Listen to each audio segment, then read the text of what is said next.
Hello hi friends, welcome back to my YouTube channel. ವಿಡಿಯೋವನ್ನು skip ಮಾಡದೆ ಕೊನೆಯವರೆಗೆ ನೋಡಿ. ಕಡಿಮೆ ಮಾತನಾಡುವುದರಿಂದ ನಿಮ್ಮ ಆಲೋಚನಾ ಶಕ್ತಿ ಮತ್ತು ಅರ್ಥ ಮಾಡಿಕೊಳ್ಳುವ ಶಕ್ತಿ ಹೆಚ್ಚುತ್ತದೆ. ಇದರಿಂದ ಯಾವ ಜಾಗದಲ್ಲಿ ಏನು ಮಾತನಾಡಬೇಕು, ಏನು ಮಾತನಾಡಬಾರದು ಎನ್ನುವುದು ನಿಮಗೆ ಅರ್ಥವಾಗುತ್ತದೆ. ವೈಯಕ್ತಿಕ ವಿಷಯವನ್ನು ಯಾರಿಗೂ ಅತಿ ಹೆಚ್ಚು ಹಂಚಿಕೊಳ್ಳಬೇಡಿ. ಕಡಿಮೆ ಮಾತನಾಡಿ ಜಾಸ್ತಿ ಕೇಳುವುದರಿಂದ ಇನ್ನೊಬ್ಬರ ಮಾತಿನ ಹಿಂದಿನ ಉದ್ದೇಶವೇನೆಂದು ಸ್ಪಷ್ಟವಾಗಿ ತಿಳಿಯುತ್ತದೆ. ನನಗೆ ಸಹಾಯ ಮಾಡಿ ಎಂದು ನಿಮ್ಮ ಸ್ನೇಹಿತರನ್ನು ಕೇಳಿದಾಗ ನಿಜವಾದ ಸ್ನೇಹಿತರು ಯಾರು ಎಂದು ತಿಳಿಯುತ್ತದೆ.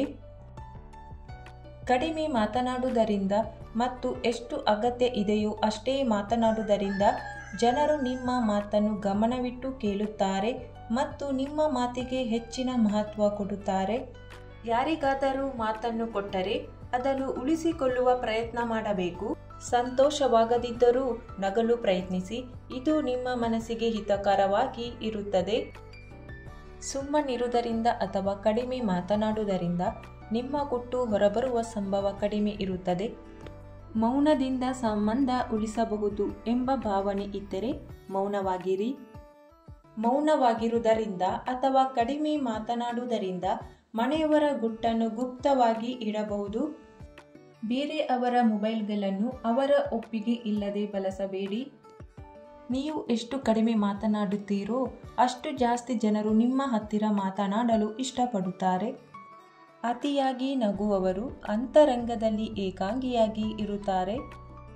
ಮೌನವಾಗಿರುವುದರಿಂದ ನಮ್ಮ ಮಾತುಗಳು ಹಿಡಿತದಲ್ಲಿರುತ್ತವೆ ಮತ್ತು ಇತರರ ಮನಸ್ಸು ನೋಯಿಸುವ ಸಂದರ್ಭ ಬರುವುದಿಲ್ಲ. ಯಾರಾದರೂ ಕೆಟ್ಟದಾಗಿ ನಡೆದುಕೊಂಡರೆ ಅವರ ಗಮನ ಬೇರೆಡೆ ತಿರುಗಿಸಿ ಅವರಿಂದ ದೂರವಾಗಿರಿ. ಸಾಲ ತೆಗೆದುಕೊಂಡರೆ ಅವರು ಕೇಳುವ ಮೊದಲು ಹಿಂದಿರುಗಿಸಿ. ಎಲ್ಲದಕ್ಕೂ ಕೈ ಮುಗಿದು ಮೊಸಳೆ ಕಣ್ಣೀರು ಹಾಕುವರು ಸಮಯ ಸಾಧಕರು ಆಗಿರುತ್ತಾರೆ. ಎಲ್ಲರ ಬಗ್ಗೆ ಒಳ್ಳೆಯದಾಗಿ ಮಾತನಾಡುವವರನ್ನು ಯಾವತ್ತೂ ಕೂಡ ನಂಬಬೇಡಿ. ಭಾವನೆಗಳನ್ನು ನಿಯಂತ್ರಿಸಲು ಸಾಧ್ಯವಾಗದಿದ್ದರೆ ಮೌನವಾಗಿರಿ. ಯಾರಾದರೂ ಮಾತನಾಡುವಾಗ ಅಡಚಣೆ ಮಾಡಬೇಡಿ. ಯಾರಾದರೂ ಊಟಕ್ಕೆ ಕರೆದರೆ ದುಬಾರಿ ಆಹಾರಗಳನ್ನು ಕೇಳಬೇಡಿ. ಎಲ್ಲರೂ ಸ್ನೇಹಿತರೆಂದರೆ ಅದು ಸಮಸ್ಯೆಯಾಗಬಹುದು. ಕಡಿಮೆ ಮಾತನಾಡಿ ಜಾಸ್ತಿ ಕೇಳುವುದರಿಂದ ಇನ್ನೊಬ್ಬರ ಮಾತಿನ ಹಿಂದಿನ ಉದ್ದೇಶವೇನೆಂದು ಸ್ಪಷ್ಟವಾಗಿ ತಿಳಿಯುತ್ತದೆ. ಅನವಶ್ಯಕವಾಗಿ ಮಾತನಾಡದೆ ಸುಮ್ಮನೆ ಇರುವುದರಿಂದ ಇತರರೊಂದಿಗೆ ನಿಮ್ಮ ಜಗಳವಾಗುವ ಅವಕಾಶವೂ ಇರುವುದಿಲ್ಲ. ಇದರಿಂದ ನಿಮಗೆ ನಿಮ್ಮ ಗುರಿಯ ಮೇಲೆ ಗಮನ ಕೊಡಲು ಸಹಾಯವಾಗುತ್ತದೆ. ಒತ್ತಡಕ್ಕೆ ಸಿಲುಕಿದಾಗ ಏನಾದರೂ ತಿನ್ನಿ, ಇದು ನಿಮ್ಮ ಮಿದುಳಿಗೆ ನೀವು ಸುರಕ್ಷಿತರಾಗಿದ್ದೀರಿ ಎಂದು ತೋರಿಸುತ್ತದೆ. ಮೌನವಾಗಿ ಕೆಲಸ ಮಾಡಿದರೆ ಜನ ನಿಮ್ಮನ್ನು ತೊಂದರೆ ಮಾಡಲು ಸಾಧ್ಯವಿಲ್ಲ. ಶಾಂತವಾಗಿ ಮಾತನಾಡಲು ಸಾಧ್ಯವಿಲ್ಲದಿದ್ದರೆ ಮೌನವಾಗಿ ಇರಿ. ನಿದ್ದೆ ಬರದೇ ಇದ್ದರೆ 1 ನಿಮಿಷ ನಿರಂತರವಾಗಿ ಕಣ್ಣು ಮುಚ್ಚಿ ನಿಧಾನವಾಗಿ ಉಸಿರಾಡಿ. ಶಕ್ತಿಯನ್ನು ಹೆಚ್ಚಿಸಲು ನಿದ್ರೆ ಮಾಡಿ. ಕುಳಿತ ತಕ್ಷಣ ಕಾಲ ಮೇಲೆ ಕಾಲು ಹಾಕುವವರು ಗಟ್ಟಿಯಾದ ಇಚ್ಛಾಶಕ್ತಿ ಹೊಂದಿರುತ್ತಾರೆ. ಅನವಶ್ಯಕವಾಗಿ ಮಾತನಾಡದೆ ಸುಮ್ಮನೆ ಇರುವುದರಿಂದ ಇತರರೊಂದಿಗೆ ನಿಮ್ಮ ಜಗಳವಾಗುವ ಅವಕಾಶ ಇರುವುದಿಲ್ಲ. ಇದರಿಂದ ನಿಮಗೆ ನಿಮ್ಮ ಗುರಿಯ ಮೇಲೆ ಗಮನ ಕೊಡಲು ಸಹಾಯವಾಗುತ್ತದೆ. ಜನರ ಹೆಸರುಗಳನ್ನು ಕೇಳಿ ನೆನಪಿಟ್ಟುಕೊಳ್ಳಿ, ಅವರ ಹೆಸರುಗಳಿಂದ ಕರೆಯಿರಿ, ಇದು ಅವರಿಗೆ ಸಂತೋಷ ನೀಡುತ್ತದೆ. ನಿಮ್ಮ ಹಾವಭಾವವನ್ನು ಬೇರೆಯವರು ಅನುಸರಿಸುತ್ತಿದ್ದರೆ ಅವರು ನಿಮ್ಮನ್ನು ಇಷ್ಟಪಡುತ್ತಿದ್ದಾರೆ ಎಂದು ಅರ್ಥ. ಭಯಗೊಂಡರೆ ಮೂಗಿನ ತುದಿಯನ್ನು ನೀರಿನಿಂದ ಸ್ಪರ್ಶಿಸಿ ತಕ್ಷಣ ಶಾಂತಗೊಳ್ಳುತ್ತೀರಿ. ಶರೀರದ ಭಾಗ ಆಲಸ್ಯಗೊಂಡಿದ್ದರೆ ತಲೆಯನ್ನು ಎಡಬಲ ಆಳವಾಗಿ ಅಲ್ಲಾಡಿಸಿ. ಶಬ್ದಭರಿತ ಸ್ಥಳದಲ್ಲಿ ಯಾರಾದರೂ ಮಾತನಾಡಿದರೆ ನಿಮ್ಮ ಬಲಕಿವಿಯಿಂದ ಕೇಳಲು ಪ್ರಯತ್ನಿಸಿ. ಸುಮ್ಮನಿರುವುದರಿಂದ ನೀವು ಬೇರೆಯವರ ಮಾತುಗಳನ್ನು ಸಂಪೂರ್ಣವಾಗಿ ಕೇಳಲು ಸಹಾಯವಾಗುತ್ತದೆ ಮತ್ತು ಅದನ್ನು ಉತ್ತಮವಾಗಿ ಅರ್ಥ ಮಾಡಿಕೊಂಡು ಅದಕ್ಕೆ ಅತ್ಯುತ್ತಮವಾಗಿ ಉತ್ತರ ಕೊಡಲು ಅವಕಾಶ ಸಿಗುತ್ತದೆ. ಪ್ರತಿಕೂಲತೆಯಲ್ಲಿ ತಲೆಕೆಡಿಸಿಕೊಳ್ಳದಿರಿ, ಬದಲಿಗೆ ಯೋಜನೆ ಮಾಡಿಕೊಳ್ಳಿ. ಬದುಕಲು ಹೋರಾಡಿ, ಇಲ್ಲದಿದ್ದರೆ ನಿಧಾನವಾಗಿ ಶೂನ್ಯವಾಗುತ್ತಾ ಹೋಗುತ್ತೀರಿ. ನಮ್ಮನ್ನು ಮರೆಯಬೇಡಿ ಎನ್ನುವವರು ಸಮಯ ಸಾಧಕರು ಆಗಿರುತ್ತಾರೆ. ಜನರನ್ನು ನಗಿಸಿದರೆ ನೀವು ಅವರಿಗೆ ಆಕರ್ಷಕವಾಗಿ ಕಾಣುತ್ತೀರಿ ಎಂಬುದು ನಿಮ್ಮ ದಡ್ಡತನ. ಎಲ್ಲರ ಜೊತೆಯಲ್ಲಿ ನೀವು ಕಣ್ಣಲ್ಲಿ ಕಣ್ಣು ಇಟ್ಟು ನೋಡಿದರೆ ನಿಮ್ಮ ಆತ್ಮವಿಶ್ವಾಸ ಹೆಚ್ಚುತ್ತದೆ. ಮೌನವಾಗಿರುವುದರಿಂದ ಅಥವಾ ಸುಮ್ಮನಿರುವುದರಿಂದ ಅನಾವಶ್ಯಕ ಚರ್ಚೆಯಿಂದ ಪಾರಾಗುತ್ತೀರಿ. ಇದರಿಂದ ನಿಮ್ಮ ಸಮಯ ಉಳಿಯುತ್ತದೆ.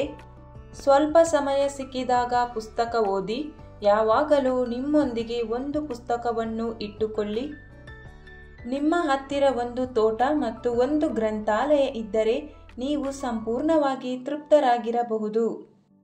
ಬೆಳಿಗ್ಗೆ ಯೋಚಿಸಿ, ಮಧ್ಯಾಹ್ನ ಕೆಲಸ ಮಾಡಿ, ಸಂಜೆ ವ್ಯಾಯಾಮ ಮಾಡಿ, ರಾತ್ರಿ ಸುಖವಾಗಿ ನಿದ್ರಿಸಿ. ಸುಮ್ಮನಿರುವುದರಿಂದ ನಮ್ಮ ಮೆದುಳು ಶಾಂತವಾಗಿರುತ್ತದೆ ಮತ್ತು ಇದರಿಂದ ಸಿಟ್ಟು ಹತೋಟಿಯಲ್ಲಿ ಇರುತ್ತದೆ. ನಿಮ್ಮ ಸಮಸ್ಯೆಗಳನ್ನು ಕೇಳುವವರಲ್ಲಿ ಬಹುತೇಕ ಜನರಿಗೆ ಅದರಲ್ಲಿ ಆಸಕ್ತಿ ಇಲ್ಲ. ಕೆಲವು ಜನರಿಗೆ ನೀವು ಕಷ್ಟದಲ್ಲಿ ಇರುವುದು ಸಹ ಖುಷಿ ಕೊಡಬಹುದು. ಹೆಚ್ಚಿನ ಸಮಯ ಸುಳ್ಳು ಹೇಳುವುದು ಅಸುರಕ್ಷಿತ ಭಾವನೆ ಇರಬಹುದು. ಹೆಚ್ಚು ನಗುವುದು ಒಂಟಿತನದ ಭಾವನೆ ಇರಬಹುದು. ಆತ್ಮವಿಶ್ವಾಸ ಹೆಚ್ಚಿಸಲು ನಿತ್ಯ ವ್ಯಾಯಾಮ ಮಾಡಿ.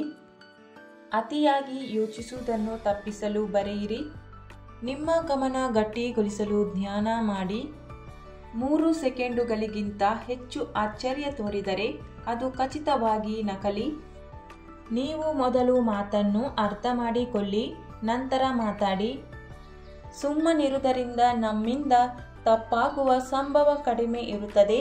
ಅತಿಯಾಗಿ ಮಾತನಾಡಿ ನಂತರ ಪಶ್ಚಾತ್ತಾಪ ಪಡುವುದಕ್ಕಿಂತ ಮಾತನಾಡದೇ ಇರುವುದು ಉತ್ತಮ.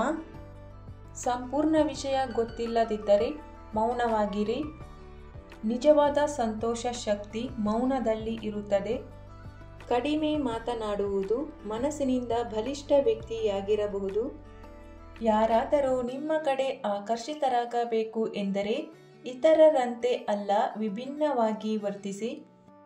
ಯಾವುದೇ ವಿಷಯದಲ್ಲಿ ಅಥವಾ ಜ್ಞಾನದಲ್ಲಿ ಅನುಮಾನ ಇದ್ದರೆ ಮೌನವಾಗಿರಿ. ಕಡಿಮೆ ಮಾತನಾಡುವುದರಿಂದ ನಿಮ್ಮ ಸಂಬಂಧಗಳು ಗಟ್ಟಿಯಾಗುತ್ತವೆ. ಕಡಿಮೆ ಮಾತನಾಡುವುದರಿಂದ ನೀವು ಆಲೋಚನೆ ಮಾಡಿ ಮಾತನಾಡುತ್ತೀರಿ ಮತ್ತು ಇದರಿಂದ ಸಂಬಂಧಗಳಲ್ಲಿ ಬಿರುಕು ಬರುವ ಸಂಭವ ಕಡಿಮೆ ಇರುತ್ತದೆ. ನೀವು ದುಃಖಿತನಾಗಿದ್ದರೆ ಅದು ನೀವು ತಪ್ಪಾದ ಸ್ಥಳದಲ್ಲಿ ಇದ್ದೀರಿ ಎಂದರ್ಥ. ಸಂತೋಷವಿಲ್ಲದಿದ್ದರೆ ಯಾವುದೇ ಸ್ಥಳ ಇದ್ದರೂ ಅದನ್ನು ಖಂಡಿತ ಬದಲಿಸಿ.